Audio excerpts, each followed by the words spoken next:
This container city sprang up in the middle of Calais' jungle in January. Better than the flimsy tents they replaced, these metal boxes with their bunk beds are home for 1,400 migrants. It's a warm spot on their long journey into exile. Inside this camp, it is safe. But if you go out of this camp, there is no security. The camp has been ringed off with high-security ID entries.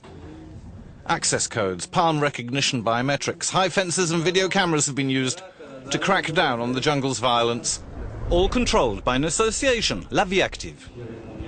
The state has given it responsibility to manage, and it has chosen safety first.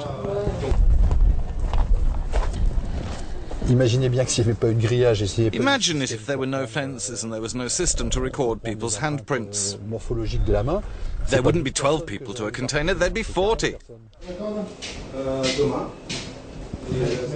Safety first has a price. La Vie Active and the state are vague on the subject, but admit much of the camp's €23 million budget is eaten up by security. This is a honeypot for Biro, the camp's security company, whose boss admits off camera to employing 15 extra workers on the contract. But that's not all. The neighbourhood needs more patrolling too, and car and lorry parks for British-bound goods need guards. The migrant crisis is certainly creating jobs in Calais, as the president of the nearest local shopkeepers association explains. Today, any young person who wants to work and really wants it can go into the job centre for security training, and then after that have a 2 in 3 chance of getting hired. It's true that it's currently the strongest sector in Calais.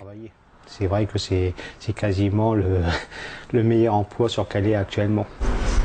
It's not only in the north of France that immigrant control is becoming a bankable business opportunity. The container camp's biometric system was dreamed up by a tech firm in a Parisian suburb, and its boss sees boom times ahead for the security industry. I think migratory flows make for a developing market, and it will develop because biometrics is the only technology that can provide foolproof personal identification. I don't know if growth is linked to this surge in migration or that it's associated with the terrorist acts in France. There is growth in demand for security, and we are certainly feeling it. But isn't it dangerous to subcontract the migrant crisis? Claire Rodier is the author of a book, Xenophobia Business, and is furious at its abuses.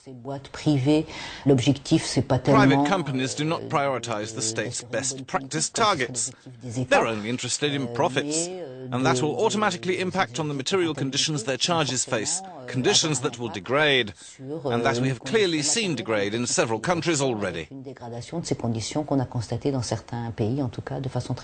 Despite these risks, the EU's handing over more and more of its citizens' security to these companies. Out of the €13 billion invested in the last 15 years on the EU's border and internal security, more than 20% has gone to private firms.